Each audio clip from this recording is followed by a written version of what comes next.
Okay, here's a real quick test between the Turbo Micro S1 and the F1. One being CCD, one being CMOS, and yeah, very nicely priced.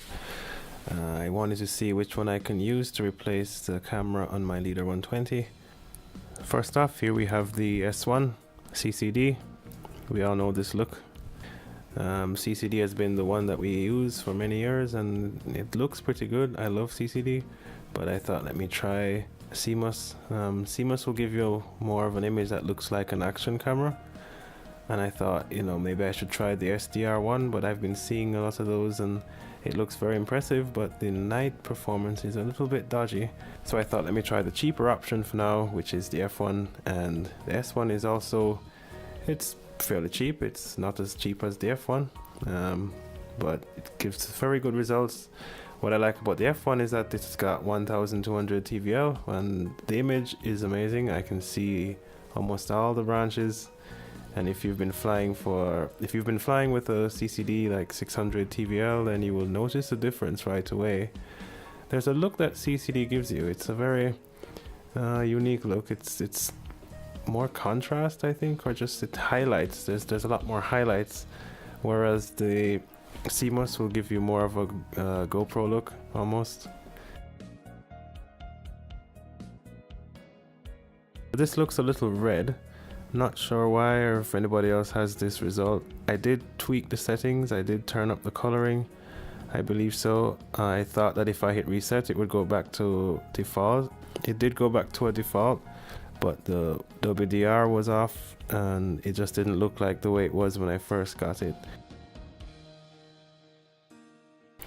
So both lenses are 2.1 millimeters, but if you look at them physically, they're a bit different.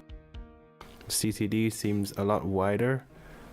I think they have to make the lens differently because the sensors are different sized. One is 16:9, the F1 is a 16:9 sensor, and the S1 is 4:3, meaning it's more of a square, so the lens is going to have to bend the image a bit more to get the same field of view. So that's what I think they've done here. So the look is a little bit different, and also the DVR stretches to 16:9, you'll notice.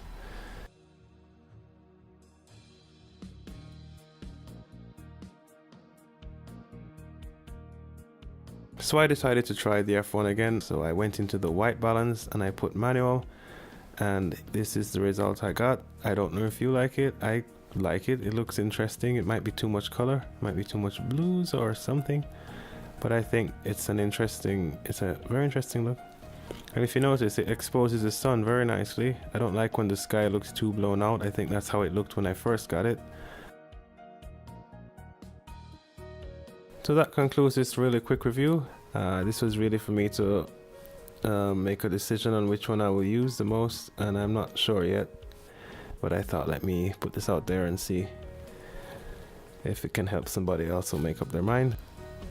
So my conclusion here is that the F1 has way better resolution. The TV lines, you can definitely notice it. You can fly through twigs and see almost everything, and it's a very good experience.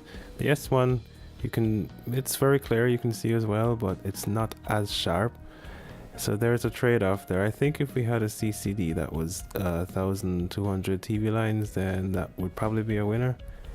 But I don't know if we have a winner here. It just depends on what you like.